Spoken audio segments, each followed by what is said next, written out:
Hello students. ਹਾਂਜੀ ਬੇਟੇ, ਆਪਾਂ ਪੜ੍ਹ ਰਹੇ ਸੀ different types of heat.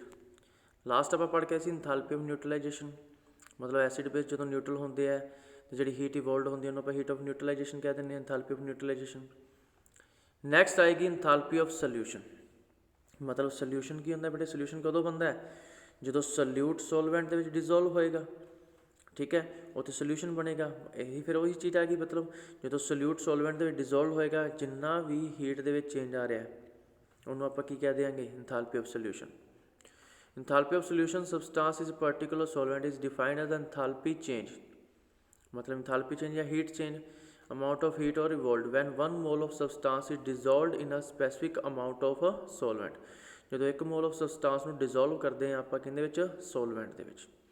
However, if such a large volume of the solvent is taken that further addition of solvent does not produce any more heat change। ਜੇ ਆਪਾਂ ਉੱਥੇ ਜ਼ਿਆਦਾ ਸੋਲਵੈਂਟ ਲੈਂਦੇ ਹਾਂ ਫਿਰ ਉੱਥੇ ਕੋਈ ਹੋਰ ਹੀਟ ਪ੍ਰੋਡਿਊਸ ਨਹੀਂ ਹੋਏਗੀ, ਜਿੰਨੀ ਇੱਕ ਵਾਰੀ ਹੋਏਗੀ ਉਨੀ ਹੀ ਰਹੇਗੀ। ਠੀਕ ਹੈ ਬੇਟੇ, ਮਤਲਬ ਕੋਈ ਸਬਸਟੈਂਸ ਸੋਲਵੈਂਟ ਡਿਜ਼ੋਲਵ ਕਰ ਰਹੇ ਹਾਂ, ਠੀਕ ਹੈ ਜੀ, ਸੋਲਿਊਸ਼ਨ ਬਣਾ ਰਹੇ ਹਾਂ। ਸੋਲਿਊਸ਼ਨ ਬਣਾਉਣ 'ਤੇ ਜਿਹੜੀ ਇੰਥੈਲਪੀ ਦੇ ਵਿੱਚ ਚੇਂਜ ਆ ਰਿਹਾ, ਮਤਲਬ ਹੀਟ ਇਵੋਲਵਡ ਹੋ ਰਹੀ ਹੈ ਜਾਂ ਅਬਜ਼ੋਰਵਡ ਹੋ ਰਹੀ ਹੈ, ਉਹਨੂੰ ਆਪਾਂ ਇੰਥੈਲਪੀ ਆਫ ਸੋਲਿਊਸ਼ਨ ਕਹਿ ਦਿੰਦੇ ਹਾਂ। ਨੈਕਸਟ ਹੈ enthalpy of atomization. When 1 mole of a given substance dissociate into gaseous atom. ਜਦੋਂ 1 ਮੋਲ ਆਫ ਸਬਸਟੈਂਸ ਡਿਸੋਸੀਏਟ ਹੁੰਦਾ ਹੈ ਗੈਸੀਅਸ ਐਟਮ ਦੇ ਵਿੱਚ, ਦੀ ਇੰਥੈਲਪੀ change ਅਕੰਪੇਨਿੰਗ the process is called ਇੰਥੈਲਪੀ of ਐਟੋਮੀਜੇਸ਼ਨ। ਮਤਲਬ ਉੱਥੇ ਜਿਹੜਾ ਵੀ ਇੰਥੈਲਪੀ ਦੇ ਵਿੱਚ ਚੇਂਜ ਹੋਏਗਾ, ਮਤਲਬ ਜਦੋਂ ਕਿਸੇ ਸਬਸਟੈਂਸ ਤੋਂ, ਜਿਵੇਂ H2 ਹੈ, H2 ਨੂੰ ਆਪਾਂ ਤੋੜਤਾ ਐਟਮਸ ਦੇ ਵਿੱਚ, ਜਿੰਨਾ ਇੱਥੇ ਚੇਂਜ ਆਇਆ ਹੀਟ ਦੇ ਵਿੱਚ ਜਾਂ ਲਗਾਣੀ ਪਈ ਜਾਂ ਨਿਕਲੀ ਹੀਟ, ਉਸ ਚੀਜ਼ ਨੂੰ ਆਪਾਂ ਕੀ ਕਹਿ ਦਿੰਦੇ ਹਾਂ? ਇੰਥੈਲਪੀ ਆਫ ਐਟੋਮੀਜੇਸ਼ਨ। ਰਿਪਰਜੈਂਟ ਕੀਤਾ ਜਾਂਦਾ ਡੈਲਟਾ ਏ ਐਚ ਨੋਟ ਨਾਲ। ਇੰਥੈਲਪੀ ਆਫ ਆਇਓਨਾਈਜੇਸ਼ਨ, ਆਇਨਸ ਬਣਾਉਣੇ ਆ ਬੇਟੇ।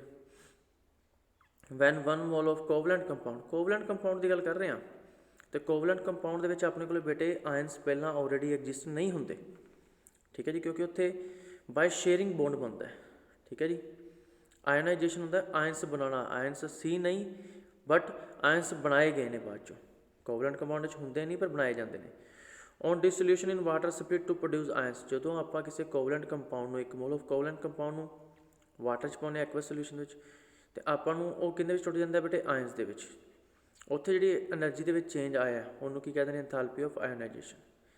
ਜਿਵੇਂ ਕਿ HCl ਨੂੰ ਆਪਾਂ ਪਾਇਆ ਵਾਟਰ ਦੇ ਵਿੱਚ, H ਪੋਜ਼ੀਟਿਵ ਅਤੇ ਕੀ ਬਣ ਗਿਆ? Cl negative. ਠੀਕ ਹੈ ਬੇਟੇ। Enthalpy of formation of ions. Ions ਦੀ ਫੋਰਮੇਸ਼ਨ, ਮਤਲਬ ਇੱਥੇ ਆਪਣੇ ਕੋਲ ਪਹਿਲਾਂ ਤੋਂ ਹੀ ਆਇਨ ਪਏ ਹੋਣਗੇ, ਮਤਲਬ ਆਪਾਂ ਆਇਨਿਕ ਕੰਪਾਊਂਡ ਦੀ ਗੱਲ ਕਰ ਰਹੇ ਹਾਂ। ਠੀਕ ਹੈ ਜੀ, ਆਇਓਨਾਈਜੇਸ਼ਨ ਹੁੰਦਾ ਆਇਨਸ ਬਣਾਉਣਾ, ਆਇਨ ਸੀ ਨਹੀਂ ਬਣਾਏ, ਬਟ ਇੱਥੇ ਕੀ ਹੋ ਜਾਏਗਾ? ਫੋਰਮੇਸ਼ਨ ਆਫ ਆਇਨਸ, ਮਤਲਬ ਆਇਨਸ ਪਹਿਲਾਂ ਆਪਣੇ ਕੋਲ ਸੀਗੇ। ਠੀਕ ਹੈ ਜੀ। When an ionic compound is dissolve in water, free ions are produce the aqueous solution, in the aqueous solution. ਠੀਕ ਹੈ ਬੇਟੇ, ਮਤਲਬ ਜਦੋਂ ਆਪਾਂ ਕਿਸੇ ਆਇਨਿਕ ਸੋਲਿਡ ਨੂੰ ਡਿਜ਼ੋਲਵ ਕਰਦੇ ਹਾਂ ਵਾਟਰ ਦੇ ਵਿੱਚ, ਆਪਾਂ ਨੂੰ ਫ੍ਰੀ ਆਇਨਸ ਮਿਲਦੇ ਆ। ਕੀ ਮਿਲਦੇ ਆ? Free ions. ਉਹਨਾਂ ਆਇਨਸ ਦੇ ਨਾਲ ਜਿਹੜੀ ਇੰਥੈਲਪੀ ਆਫ ਫੋਰਮੇਸ਼ਨ ਹੋਇਆ, ਮਤਲਬ ਇੰਥੈਲਪੀ ਦੇ ਵਿੱਚ ਚੇਂਜ ਆਇਆ ਕਿਸੇ ਵੀ ਤਰ੍ਹਾਂ ਦਾ, ਉਸੇ ਚੀਜ਼ ਨੂੰ ਆਪਾਂ ਕੀ ਕਹਿੰਦੇ? ਇੰਥੈਲਪੀ ਆਫ ਫੋਰਮੇਸ਼ਨ ਆਫ ਆਇਨਸ। ਇਹਨੂੰ ਰਿਪਰਜੈਂਟ ਕੀਤਾ ਜਾਂਦਾ ਡੈਲਟਾ ਐਫ ਐਚ ਨੋਟ ਨਾਲ। ਠੀਕ ਹੈ ਬੇਟੇ। Enthalpy of hydration. ਹਾਈਡਰੇਸ਼ਨ ਦੇ ਵਿੱਚ ਕੀ ਆ ਜਾਏਗਾ? ਆਪਾਂ ਨੂੰ ਪਤਾ ਜਦੋਂ ਕਿਸੇ ਚੀਜ਼ ਨੂੰ ਪਾਣੀ ਦੇ ਵਿੱਚ ਪਾਉਂਦੇ ਆਪਾਂ, ਹਾਈਡਰੇਸ਼ਨ ਨਹੀਂ ਹੁੰਦਾ ਉਹ। ਦੀ ਅਮਾਊਂਟ ਆਫ ਇੰਥੈਲਪੀ ਚੇਂਜ, ਮਤਲਬ ਹੀਟ ਚੇਂਜ, ਹੀਟ ਇਵੋਲਵਡ ਜਾਂ ਅਬਜ਼ੋਰਵਡ ਹੋਏਗੀ ਤਾਂ ਹੀ ਚੇਂਜ ਆਏਗਾ, ਹੀਟ ਨਿਕਲਦੀ ਹੈ ਜਾਂ ਅਬਜ਼ੋਰਵ ਹੁੰਦੀ ਹੈ। When 1 mole of the anhydrous salt combine with the required number of moles of water. ਜਦੋਂ ਕਿਸੇ ਅਨਹਾਈਡਰਸ ਸਾਲਟ ਨੂੰ ਆਪਾਂ number of moles of water ਨਾਲ ਕੀ ਕਰਦੇ ਹਾਂ? ਕੰਬਾਈਨ ਕਰਦੇ ਹਾਂ ਬੇਟੇ, ਅਤੇ ਜਿਹੜਾ ਉੱਥੇ ਚੇਂਜ ਆਉਂਦਾ ਹੀਟ ਦੇ ਵਿੱਚ, ਉਹਨੂੰ ਹੀ ਆਪਾਂ ਕੀ ਕਹਿ ਦਿੰਦੇ? ਇੰਥੈਲਪੀ ਆਫ ਹਾਈਡਰੇਸ਼ਨ। ਕੀ ਕਹਿ ਦਿੰਦੇ? ਇੰਥੈਲਪੀ ਆਫ ਹਾਈਡਰੇਸ਼ਨ। ਜਿਵੇਂ ਕਿ ਕੋਪਰ ਸਲਫੇਟ ਹੈ ਬੇਟੇ ਆਪਣੇ ਕੋਲ, ਅਨਹਾਈਡਰਸ ਸਾਲਟ ਹੈ, ਇਹਨੂੰ ਵਾਟਰ ਮੋਲੀਕਿਊਲ ਨਾਲ ਮਿਲਾਇਆ ਅਤੇ ਆਪਣੇ ਕੋਲ ਬਣ ਗਿਆ ਕੋਪਰ ਸਲਫੇਟ। ਠੀਕ ਹੈ ਬੇਟੇ, ਪੈਂਟਾਹਾਈਡਰੇਟ ਬਣ ਗਿਆ, ਅਤੇ ਜਿਹੜਾ ਚੇਂਜ ਆਇਆ ਹੀਟ ਦੇ ਵਿੱਚ ਉਹਨੂੰ ਆਪਾਂ ਕੀ ਕਹਿ ਤਾ? ਇੰਥੈਲਪੀ of hydration.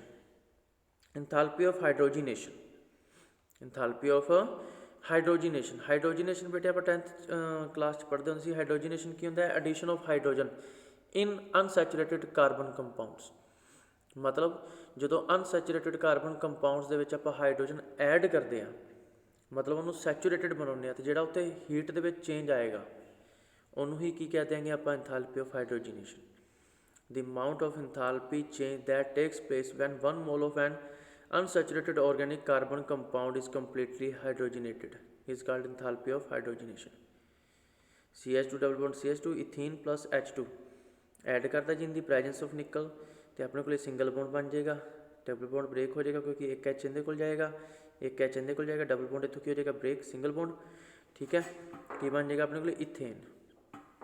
Enthalpy of allotropic transformation, allotropic transformation जिवें कि आपां एलोट्रोप्स का पता ही है बेटे आपां नूं भी जो कोई एक सिंगल एलीमेंट एक नालों वध फॉर्म दे विच एग्जिस्ट करता है नेचर दे विच, उन्होंने आप उन्होंने एलोट्रोप्स कह दें। तो एक एलोट्रोप को दूजे एलोट्रोप में चेंज करना, जिवें आप कार्बन की गल कर लें, कार्बन के एलोट्रोप ग्रेफाइट, मेन डायमंड ते बकमिन डिफरेंस होंगे है, इन्होंने आपस में इंटर एक्सचेंज करने का जी एनर्जी के चेंज आएगा उन्होंने आप कहते हैं enthalpy of allotropic transformation. The enthalpy change that takes place when one form of allotropic modification change to another, जो आप एक नूं दूसरे एलोट्रोप में चेंज करते हैं जोड़ा एंथैल्पी के चेंज हो रहा है उन्होंने एंथैल्पी ऑफ एलोट्रोपिक ट्रांसफॉर्मेशन कह दें। ठीक है जी। नैक्सट है बेटे अपने को enthalpy change during face transformation. Face की होंगे सॉलिड नूं लिक्विड चेंज करना, लिक्विड नूं गैस चेंज करना। ठीक है, इन्होंने फेस ट्रांसफॉर्मेशन कह दें। फेस ट्रांसफॉर्मेशन मतलब मैटर दी जो फेस मैटर के जोड़े फॉर्म्स ने टाइप्स ने उन्होंने एक दूसरे आप चेंज करते हैं तो उत्थे जो एनर्जी के चेंज आएगा उन्होंने आप कह दें face transformation, energy change during face transformation. जिवें एंथैल्पी ऑफ फ्यूजन, फ्यूजन का बेटे पता ही है अपन सॉलिड नूं किहदे विच चेंज करना, लिक्विड दे विच। मतलब जो सॉलिड नूं लिक्विड चेंज करेंगे जो एनर्जी के एंथैल्पी के चेंज आएगा उन्होंने आप एंथैल्पी ऑफ फ्यूजन कह देंगे। Enthalpy of fusion is the enthalpy change accompanying the transformation of 1 mole of the solid substance into its liquid state at its melting point, क्योंकि वो मेल्टिंग पॉइंट ही होंदा है। It is also called the molar enthalpy of fusion. Enthalpy of fusion मतलब solid नूं किहदे change करता, liquid जोड़ा भी हीट चेंज आया उन्होंने आप कहता एंथैल्पी ऑफ फ्यूजन। उस तरह एंथैल्पी ऑफ वेपराइजेशन मतलब लिक्विड नूं किहदे चेंज करना, गैस दे विच बॉइलिंग पॉइंट होएगा। It is the amount of heat required to convert 1 mole of liquid into its vapour state at its boiling point. It is also called molar enthalpy of vaporisation. Enthalpy of sublimation, enthalpy of sublimation, sublimation की होंदा बेटे जिवें आप कहता fusion solid तो liquid, vaporisation liquid तो gas. जे सीधा solid तो गैस चले जी आप उन्होंने सब्लिमेशन कह दें, उन्होंने की कह दें आप sublimation. Enthalpy of sublimation of substance is enthalpy change accompanying the conversion of 1 mole of solid directly into vapour phase. Solid नूं डायरैक्टली किहदे चेंज करता, वेपर दे विच at given temperature below its melting point, उन्होंने आप की कह दें सब्लिमेशन। उन्होंने की कह दें आप सब्लिमेशन। जिवें आयोडीन है सॉलिड तो सीधा किहदे चेंज हो जाता है, गैस दे विच। ठीक है बेटे, समझ लगी। नैक्सट है बेटे Hess law of constant heat submission. ये पिछे आप जिन्हें भी पढ़ के आए बेटे डेफिनेशन सी डिफरेंट टाइप ऑफ एनर्जीज दियाँ सिंपल डेफिनेशन ने बेटा पूछिया जा सकें एक 2 मार्क्स के विच। नैक्सट है Hess law of constant heat submission. की आंदा बेटे Hess law, the total amount of heat evolved or absorbed in a reaction is the same whether the reaction takes place in 1 step और इन number of step. कहता भी total जिन्ना भी heat के change आया किसी रिएक्शन कोई आप रिएक्शन ले लीजिए उन्होंने आप एक स्टैप के भी कर सकते हैं, उन्होंने आप नंबर ऑफ स्टैप के भी कर सकते हैं। एक स्टैप नाल कीता जे उस रिएक्शन में जिन्ना उहदे हीट के चेंज आया वो वाला हीट के चेंज, तो जे उन्होंने आप नंबर ऑफ स्टैप के किया वो वाला हीट के चेंज, मतलब वो दोनों की रहने हमेशा सेम। चाहे किसी रिएक्शन में एक स्टैप कर लो, चाहे किसी रिएक्शन में नंबर ऑफ स्टैप कर लो, जो हीट के चेंज रहेगा वो की रहेगा हमेशा सेम रहेगा। ठीक है बेटे। In other words the total amount of heat change in a reaction depend only upon the nature of the initial reactant and the nature of the final products and is independent of the path or manner by which this change is brought about. मतलब वो initial reactant ते final product ते ही depend करेगा, किहड़े तरीके नाल उत्थे पहुंची उस ते डिपेंड नहीं करेगा। जिवें कि आप एग्जाम्पल कर ली बेटे कार्बन ऑक्सीजन के जलाने कार्बन डाइऑक्साइड तो चेंज इन हीट की आ जाता है अपने को -393.5 kg पर मोल, एक स्टैप की इस रिएक्शन। यही सेम रिएक्शन जो आप 2 स्टैप करते हैं तो कार्बन को पहला ऑक्सीजन के जलाया, कार्बन मोनोऑक्साइड बनी, ये हीट के चेंज आया। फिर कार्बन मोनोऑक्साइड को फिर आप ਆਕਸੀਜਨ ਦੇ ਵਿੱਚ ਜਲਾਇਆ ਤਾਂ ਕੀ ਬਣੀ ਕਾਰਬਨ ਡਾਈਆਕਸਾਈਡ, ਮਤਲਬ initial reactant final product. Initial reactant carbon ਸੀ, ਫਾਈਨਲ ਕੀ ਬਣਿਆ ਕਾਰਬਨ ਡਾਈਆਕਸਾਈਡ। ਇੱਥੇ ਤੱਕ ਤਾਂ ਲੈ ਕੇ ਆਉਣੀ ਹੈ। ਸੈਕਿੰਡ ਸਟੈਪ ਦੇ ਵਿੱਚ ਚੇਂਜ ਕੀ ਆਇਆ -283.0 kg/mol। ਹਾਂਜੀ, ਇੱਕ ਸਟੈਪ ਦੇ ਵਿੱਚ ਕੀਤਾ ਟੋਟਲ ਇਹ ਸੀ, ਦੋ ਸਟੈਪ ਦੇ ਵਿੱਚ ਕੀਤਾ, ਦੋਨਾਂ ਦਾ ਟੋਟਲ ਕਰਕੇ ਦੇਖ ਲਓ ਸੇਮ ਆਏਗਾ। ਉਹੀ ਚੀਜ਼ ਇਹਨੇ ਕਹੀ ਹੈ ਵੀ ਜਿਹੜਾ ਹੀਟ ਦੇ ਵਿੱਚ ਚੇਂਜ ਆਇਆ ਕਿਸੇ ਰਿਐਕਸ਼ਨ ਦੇ ਵਿੱਚ, ਚਾਹੇ ਉਹ ਇੱਕ ਸਟੈਪ ਦੇ ਵਿੱਚ ਕੀਤੀ ਹੈ ਚਾਹੇ ਉਹ ਦੋ ਸਟੈਪ ਦੇ ਵਿੱਚ ਕੀਤੀ ਹੈ, ਹੀਟ ਦੇ ਵਿੱਚ ਚੇਂਜ ਹਮੇਸ਼ਾ ਸੇਮ ਹੋਏਗਾ। ਮਤਲਬ ਉਹ ਪਾਥ 'ਤੇ ਡਿਪੈਂਡ ਨਹੀਂ ਕਰਦੀ ਵੀ ਇੱਕ ਸਟੈਪ 'ਚ ਹੋ ਰਿਹਾ, ਦੋ 'ਚ ਹੋ ਰਿਹਾ, ਤਿੰਨ 'ਚ। ਉਹ ਡਿਪੈਂਡ ਕਰਦੀ ਹੈ ਵੀ ਸਟਾਰਟਿੰਗ 'ਚ ਕੀ ਲਿਆ ਸੀ ਅਤੇ ਬਣਿਆ ਕੀ ਆਪਣੇ ਕੋਲ। ਸਟਾਰਟਿੰਗ ਜਿੱਥੇ ਵੀ ਕਾਰਬਨ ਸੀ ਬਣਿਆ ਕੀ ਕਾਰਬਨ ਡਾਈਆਕਸਾਈਡ। ਠੀਕ ਹੈ ਬੇਟੀ। ਨੈਕਸਟ ਇਹਨੂੰ ਥਿਓਰਟੀਕਲੀ ਪ੍ਰੂਵ ਕਰਨਾ ਆ ਜਾਏਗਾ। ਜਿਵੇਂ ਕੰਸੀਡਰ ਕਰ ਲਿਆ ਜੀ ਏ ਸੀ, ਏ ਤੋਂ ਕੀ ਬਣ ਗਿਆ ਡੀ ਬਣ ਗਿਆ ਆਪਣੇ ਕੋਲ। ਇਹ ਤਾਂ ਇੱਕ ਵੇ 'ਚ ਬਣ ਗਿਆ। ਟੋਟਲ ਐਨਰਜੀ ਕਿੰਨੀ ਚੇਂਜ ਹੋਈ ਆਪਣੇ ਕੋਲ ਕਿਉਂ ਕਹਿੰਦਾ ਜੇ ਏ ਤੋਂ ਬੀ ਬਣਿਆ, ਬੀ ਤੋਂ ਸੀ ਬਣਿਆ, ਸੀ ਤੋਂ ਅੱਗੇ ਕੀ ਬਣਿਆ ਡੀ। ਏ ਤੋਂ ਬੀ ਬਣਿਆ Q1 ਹੀਟ ਦੇ ਵਿੱਚ ਚੇਂਜ ਆਇਆ, ਬੀ ਤੋਂ ਸੀ Q2, ਸੀ ਤੋਂ ਡੀ ਦੇ ਵਿੱਚ ਕਿੰਨਾ ਚੇਂਜ ਆਇਆ ਬੇਟੇ Q3 ਆਇਆ। ਇਹ ਇਸ ਵੇ ਨਾਲ ਗਿਆ, ਇਹ ਇਸ ਵੇ ਨਾਲ ਗਿਆ। ਇਹਦੇ 'ਚ ਇੱਕ ਸਟੈਪ ਹੈ, ਇਹਦੇ 'ਚ ਤਿੰਨ ਸਟੈਪ ਹੈ।